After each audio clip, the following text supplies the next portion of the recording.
tocado de manera, digamos, muy general y hemos hablado de algunos resortes que se usan para mover dientes y que los vamos a hacer también en la práctica. Pero les estoy dejando, digamos, como una especie, no vamos a decir trabajo, sino como una especie de investigación propia de cada quien, averiguar o ver qué otros resortes dentales se utilizan, además de los que estamos explicando en la clase y además de los que vamos a hacer operativamente en la práctica.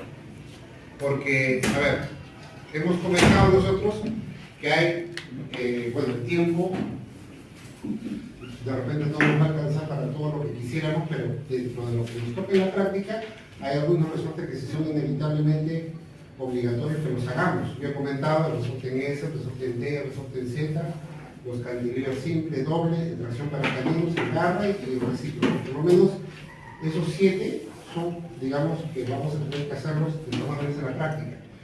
Hay otros más que hemos hecho en la clasificación que ustedes no tienen, porque hemos hecho una clasificación ahí, que seguramente van a quedar en el tintero para que ustedes lo averigüen y también para que eventualmente podamos hacerlo en la práctica.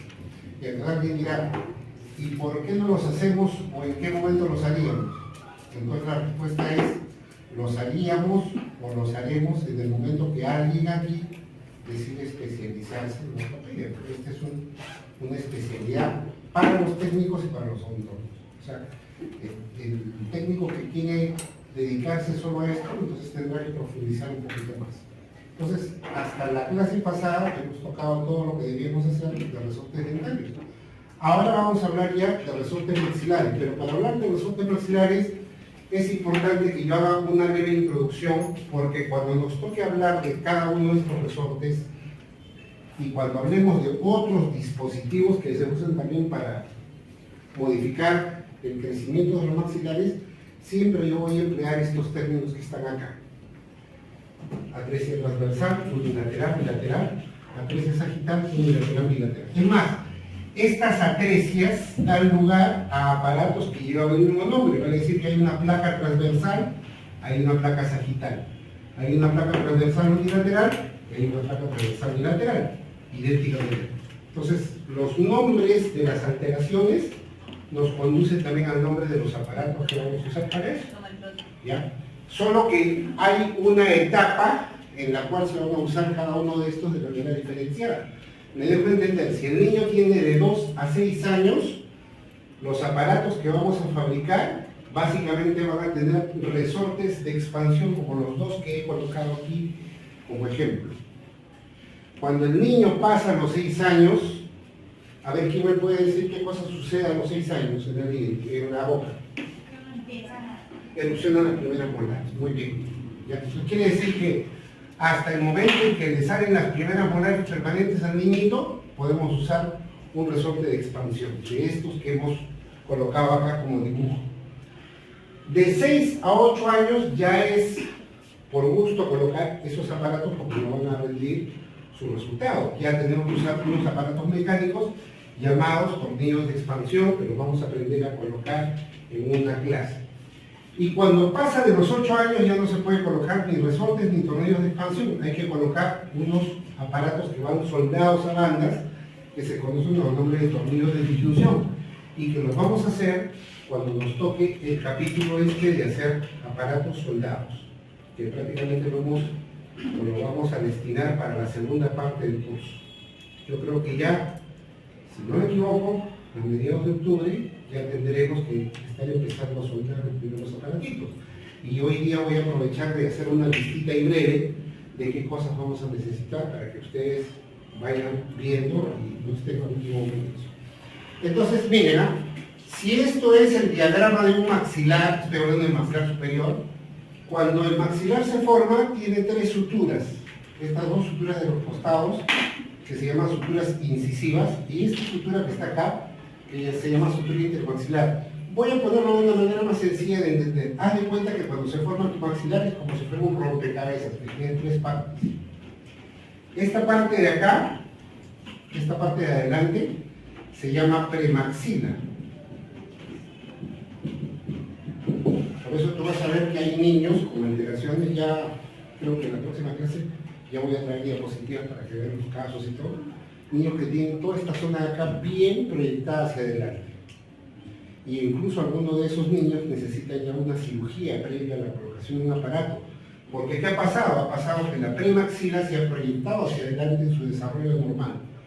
Y cada uno de estas dos piezas del rompecabezas que faltan acá se llaman hemimaxilar derecho y hemimaxilar izquierdo.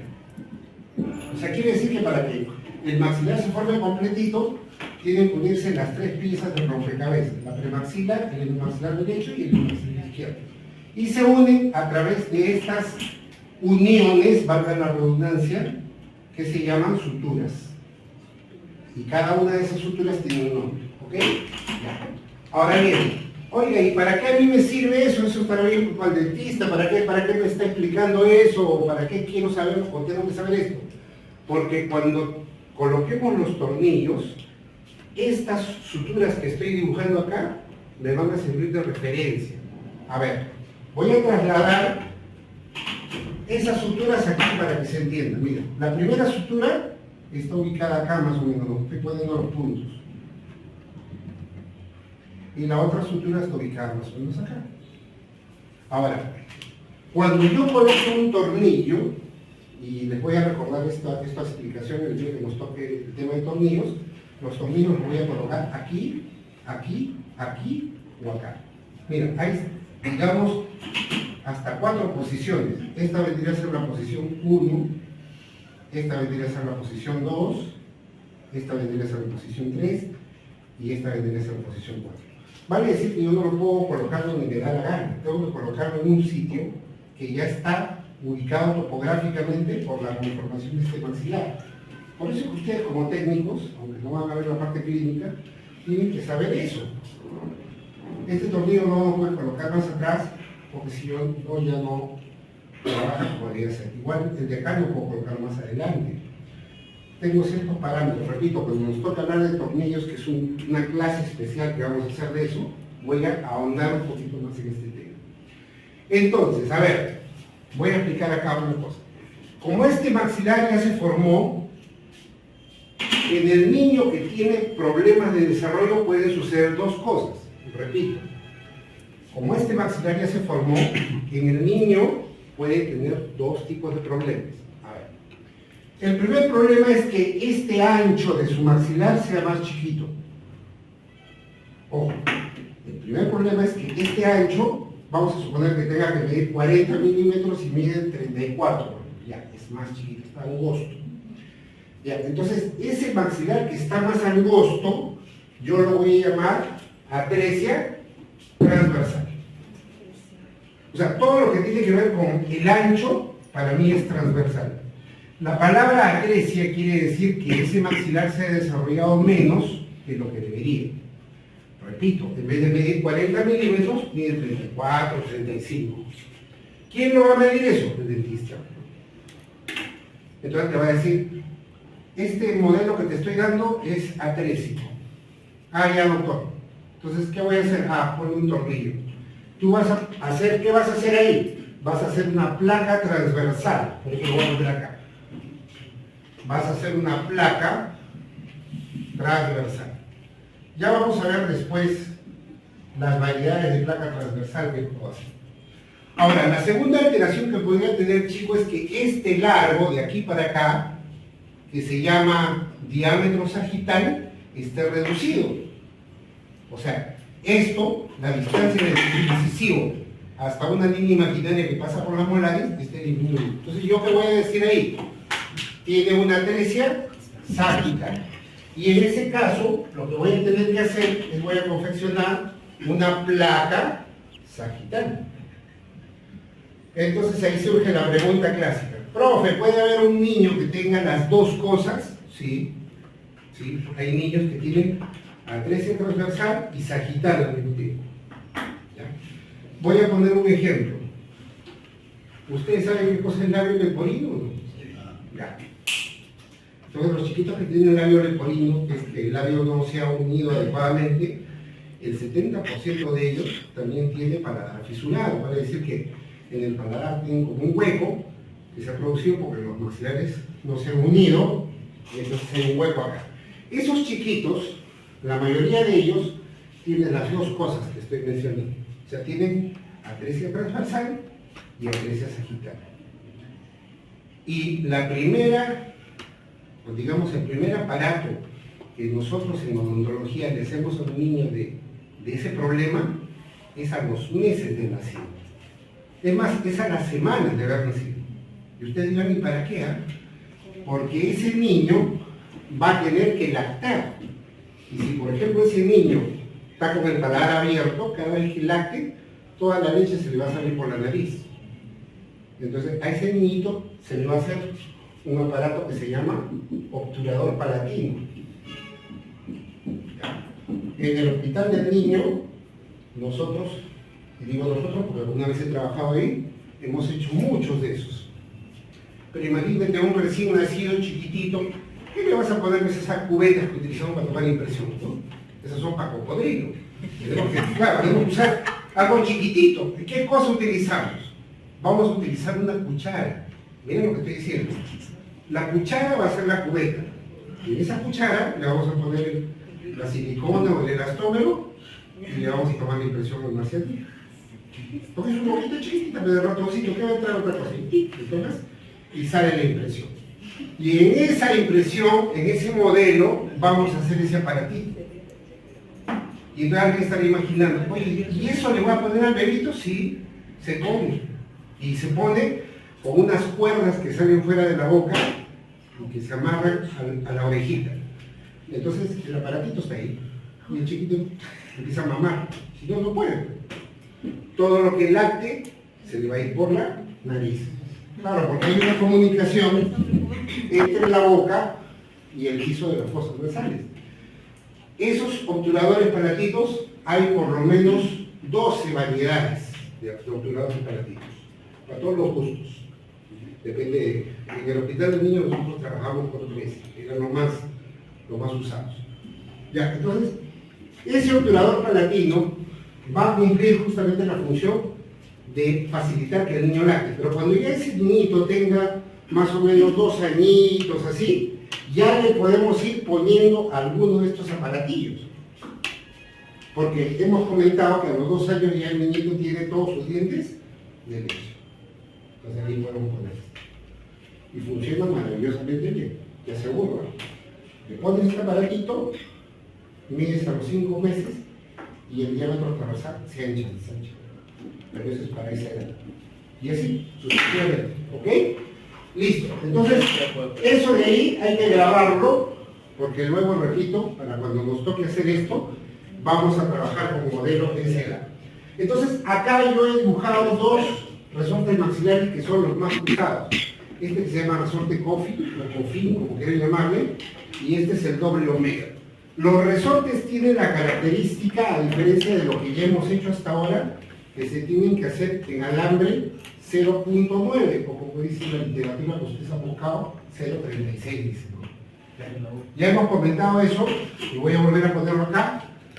En la nomenclatura americana, 0.7 es 0.28, 0.8 es 0.32, 0.9 es 0.36 y el 1.0 es el 40 o 0.40. Entonces, cuando tú leas la información en internet o libros americanos, ellos se basan en esta nomenclatura. Nosotros usamos esta. ¿Ya? Todo lo multiplican por 4. ¿Ok? Entonces, en este caso, estos resortes se van a hacer en 36. Imagínate, ya has estado sufriendo con el 8, con el 9 te va a dar pánico, ¿cierto? Ya, pero es parte del trabajo, tenemos que hacerlo así. Si lo hacemos en un alambre muy delgado, no va a funcionar. ¿Ok? Ya, por lo menos nosotros en la práctica tenemos que hacer estos 2. Hay otros, el Carol Murillo, el Crossiu, el cuadrielicoidal, etc., que seguramente los podemos hacer, pero cuando hagamos fija. Pero el removible vamos a hacer estos 2. ¿Ya?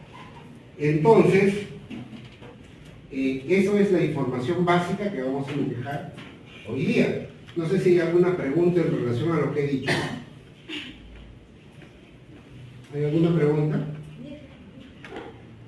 A ver, para ver si me están entendiendo. Estos dos resortes que he colocado en estas dos placas que he dibujado acá, ¿serían para qué caso de los que he mencionado ahí? ¿Para cuál de estos 4 casos sería? Repito la pregunta. Esas dos placas que he dibujado ahí, ¿para cuál de estos 4 casos sería? Primero, ¿sería transversal o sagital? Transversal, son para atresia transversal. ¿Unilateral o bilateral? Bilateral, claro, porque estamos asumiendo, ojo, estamos asumiendo que este chico tiene este lado del maxilar y este lado del maxilar disminuidos igualitos. Pero ¿qué pasa, por ejemplo, si al medir, repito, esa medida la repito ustedes del disco, ¿qué pasa si esta medida está disminuida 3 milímetros y acá está disminuido 5? Entonces, eso ya se llamaría atresia transversal unilateral, porque hay una parte que está más reducida que la otra. ¿Me entienden? ¿Ya? Para que le llamemos transversal bilateral, las dos piezas del rompecabezas tienen que estar disminuidas en el mismo tamaño. Si una de ellas está más que la otra, entonces eso ya no es bilateral, eso es unilateral. ¿Ok? Ya, de la sagital todavía no vamos a hablar porque no les voy a dar conclusiones. Mejor les voy a hablar con los toques del tema. ¿Ok? ¿Alguna pregunta, por favor? Ya, a ver, para ir en orden, por favor, porque esto es importante, ¿verdad? Para ir en orden, miren. ¿Qué cosas hemos hecho hasta ahora en la práctica? En la práctica, estoy hablando, no la teoría. Hemos hecho retenedores, ¿ok? A ver, alguien me corrige si estoy equivocado en lo que estoy haciendo. Ya. Hemos hecho arcos. Ya. Ahorita voy a poner qué arcos y qué retenedores. Hemos hecho resortes. En el modelo de niñito, en el modelo tipo de niño, hemos hecho una placa Ricketts, que es una placa de contención, ¿cierto? Ya, listo. Podríamos haber hecho una Holley, pero ¿por qué no hacemos una Holley? Porque ya cuando nos tocó hacer arcos, hemos practicado el arco Holley. Para no ser repetitivo, por eso hemos hecho un Ricketts.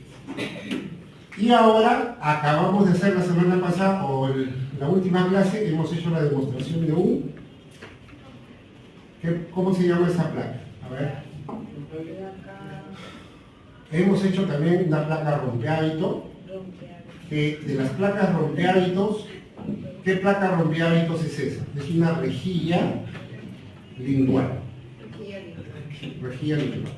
¿Por qué se llama rejilla lingual? Porque hemos dicho que es una rejilla que evita la propulsión de la lengua para evitar que los dientes se vayan hacia el exterior.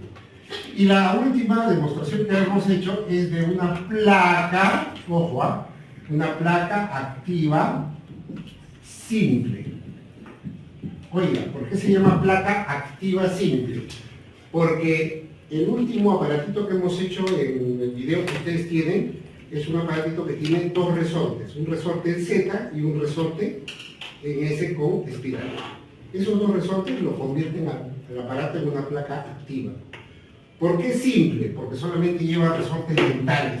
Imagínate, presten atención, porque después yo voy a preguntar. Y yo de paso que ahora les voy a decir cuándo es el primer examen de introductorio. Imagínense que uno de estos aparatitos que están acá tuvieran dos resortes además. Esos resortes que hemos enseñado. El cantilever simple y un Z. Y tiene este resorte de expansión. Esa placa ya no se llamaría placa activa simple, se llamaría placa activa compuesta. Oiga, ¿y por qué? Porque la palabra compuesta me está indicando a mí que ya no solamente tiene resortes para mover los dientes, sino tiene un resorte maxilar. O sea, el resorte maxilar le da la categoría de placa compuesta. O sea, el próximo trabajo práctico que vamos a hacer es una placa activa compuesta, con algunos de estos resortes. ¿Ya? Entonces, esto es lo que hemos hecho. ¿Qué retenedores hemos hecho? A ver, el retenedor interproximal simple, el retenedor interproximal compuesto, el retenedor circunferencial, ¿no? Ya, el circunferencial, hemos hecho el retenedor Adams, hemos hecho el retenedor en clip, y hemos hecho hace poco el retenedor Duising modificado. Ese que tiene forma de S es el sin modificado. ¿Qué arcos hemos hecho? Hemos hecho un arco de Hole, hemos hecho un arco de Ricketts, hemos hecho, ¿qué más? Un arco con doble alza, ¿sí? Y acabamos de hacer, la última clase, un arco para control de caminos. ¿Sí? Ya, mira, eso son cosas prácticas que hemos hecho. ¿Qué resortes hemos hecho?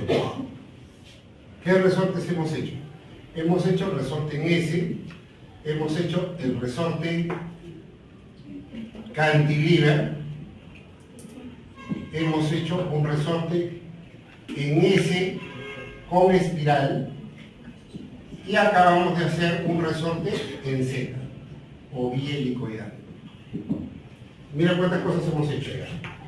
Ya hemos hecho la placa Ricketts, la placa Roca topología y esta placa T. O sea que todo eso de ahí ya es lo práctico. Y en la teoría hemos hecho más o menos algo similar. Solamente que en la teoría hemos hecho algunas cosas que se han quedado solo en teoría. Ya lo dije, la clasificación de resortes abarcaba muchos resortes que todavía no hemos hecho en la placa. Pero estamos yendo en orden. Después de esto, de la placa activa simple, nos toca la compuesta. Después de la compuesta nos toca un big bumper. Vamos a ir haciendo todos los aparatos, ¿ya? Yo después les voy a decir. Aprovecho la ocasión para comentar, y de una vez para que lo anoten, ¿ya? Que el primer examen teórico, lo tengo,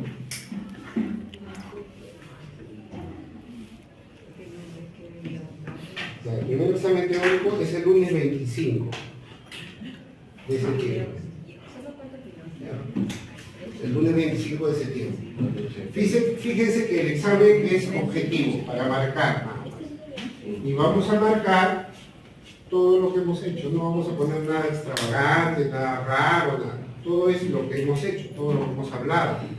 ¿Ya?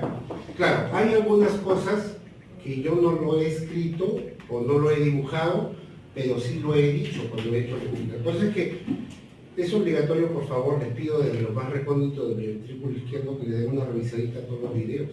Porque hay cosas que yo hablo cuando estoy explicando que no lo digo en la pizarra. ¿Ya? Por ejemplo, cuando he hablado del arco para control de caninos, ese día cuando estaba explicando, que ahí yo había grabado la delegada gentilmente y ustedes lo tienen, ahí he comentado cómo va el alza del control para caninos en el lado que voy a corregir, porque ese modelo que yo traje para la demostración tiene un lado que tiene el canino vestimulizado y lo voy a corregir, y el otro lado tiene el canino ubicado en su posición normal. Entonces yo he explicado ahí cómo se hace eso, qué diferencias tiene. De repente en el examen puede venir alguna pregunta sobre eso, pero es algo práctico, o sea, no es algo raro, no te estoy diciendo, oye, qué relación tiene Albert Einstein con el tamaño del canino de los árboles que estás usando, nada. O sea, todo es lo que hemos hecho. Todo. Y acá no le he añadido el tema de los acrílicos. Sobre eso quería comentarles algo. Tengo entendido que el ciclo pasado su profesor les ha hecho acrilizar, ¿no? Y es más, un par de veces los he visto yo entrar a mi clase a pulir. ¿Ya? Sí, ¿no? Se me dijo, esto fue puliendo ahí. Y yo decía, ¿qué miedo les están haciendo? Normalmente, ¿no? Sí, no, yo estaba un poquito estupefacto cuando vi eso, porque es que es la primera vez que veo a los alumnos del primer ciclo puliendo una placa acrílica. Se supone que eso corresponde a este curso. Entonces, como ustedes han hecho eso, entre comillas, están en ventaja conmigo. Quiere decir que ya hay cosas que no les tengo que enseñar. Porque usted ya puede pulir. Vale, es lo que yo asumo, pues, ya. Si el profesor, ¿cómo se veía el profesor? Ya, el profesor si a veces les enseñó eso, entonces ustedes ya saben, pues. Ya saben, entonces ya tienen que hacerlo, pues. Ahora, sin embargo, de todas maneras, el día jueves va a venir la jovencita que siempre me apoya en este tema. Vamos a acrilizar una placa y luego se va a ir con la delegadita arriba y va a pulirlo y ustedes van a tener todos el video para que vean si hay una coincidencia, hay diferencias o es lo mismo. Pero se supone que la secuencia de pulido siempre es lo mismo. Solamente salgo por dos diferencias, y les voy a decir cuál. algunos técnicos le pasan una lija fina al acrílico y otros lo trabajan con una piedra de Arkansas para desgastar el acrílico después de que está polimerizado y hacerlo un poquito liso. Y la otra diferencia es que acá no tenemos olla de polimerización y ustedes lo van a pulir nada más así, a mano alzada, pero hay otros que tienen, como les comenté la vez pasada, la olla de polimerización, lo metes ahí cuando está en fase plástica y eso te elimina todas las burbujas y te garantiza que vaya a salir menos poroso tu utilizo. Nada más, después todo es igual. Todo es exactamente igual. ¿Ok? Vamos a usar las mismas cosas, ¿no? Ustedes ya saben su rueda de felpa, su escobilla, su rush y todo, ¿no? ¿Ya? Hay otra cosita más ahí, otra diferencia más que me está olvidando. Algunos pulen solamente con rush y otros que son un poquito más pituquillos compran su pasta universal. ¿No?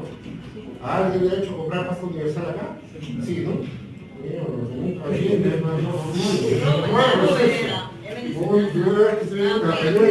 ya, bueno, entonces, eso de la pasta universal, ¿por qué se llama así? Porque se usa para pulir acrílico y para pulir metal. Por ejemplo, la pasta universal sí les va a servir cuando nos toque pulir los aparatos fijos. O sea, cuando tengamos que soldar, siempre van a quedar defectos en el metal soldado y eso lo van a tener que pulir y ahí sí les va a servir mucho el blanco de España o les va a servir la pasta universal.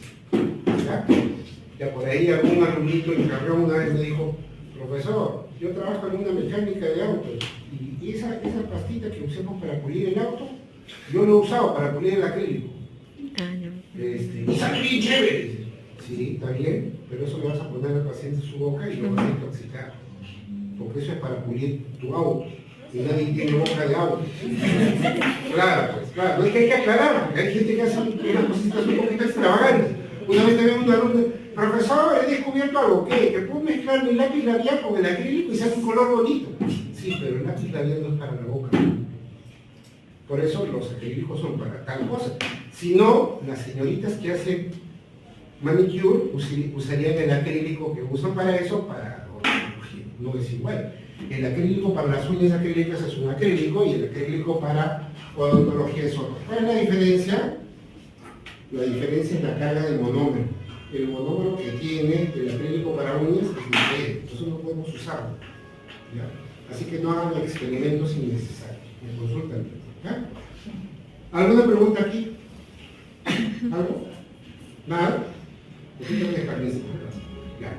Listo. Entonces, estamos con eso, ¿ya? Listo. Muy bien, pueden tomarle foto y todo lo demás. Los grupos están...